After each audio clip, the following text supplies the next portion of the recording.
Hala, nako, yan ay pulburon daw sa nguso ng ating Pangulo.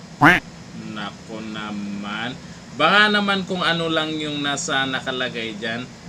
Nako. Ito, panoorin po natin ang buong pangyayari dyan at kung sino yung nakapansin.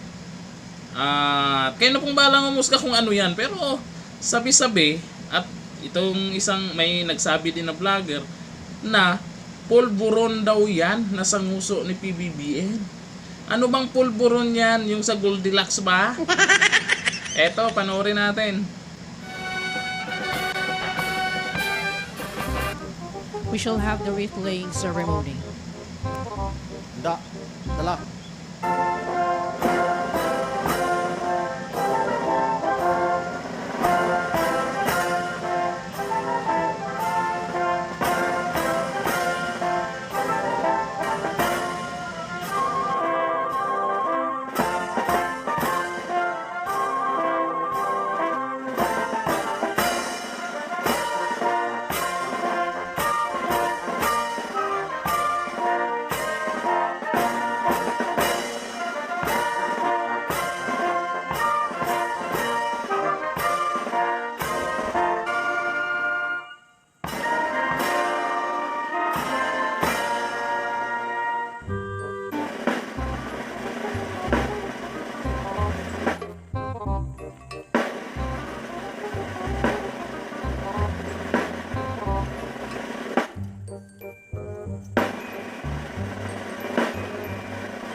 Nilang mapaglingkuran na may katapatan, katarungan at katwiran ng aming bansa, Diyos Ama, na maging masunurin sa saligang batas ng aming bansa tulad ng pagiging manang Diyos Ama, na maging masunurin sa saligang batas Luwakan National High School, Dinalupihan District.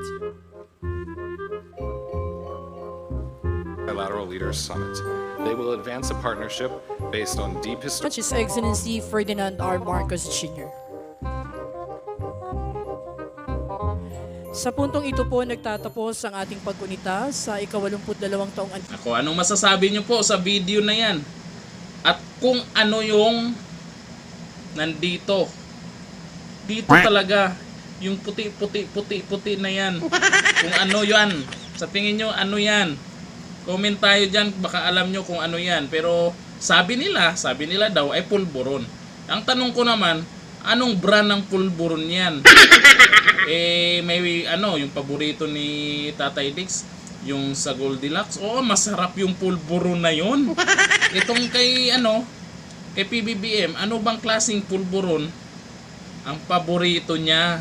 O, baka naman magalit kayo. Ako'y nagtatanong lang kung anong klaseng pulburon yan. O kung pulburon ba yan ang nasa nguso ni PBBM. Okay, comment tayo dyan ha. Maayos na komento mo. About sa pulburon lang yung tanong ko. Baka kung anong iniisip nyo. Yan, dito na lang. Thank you. Bye-bye.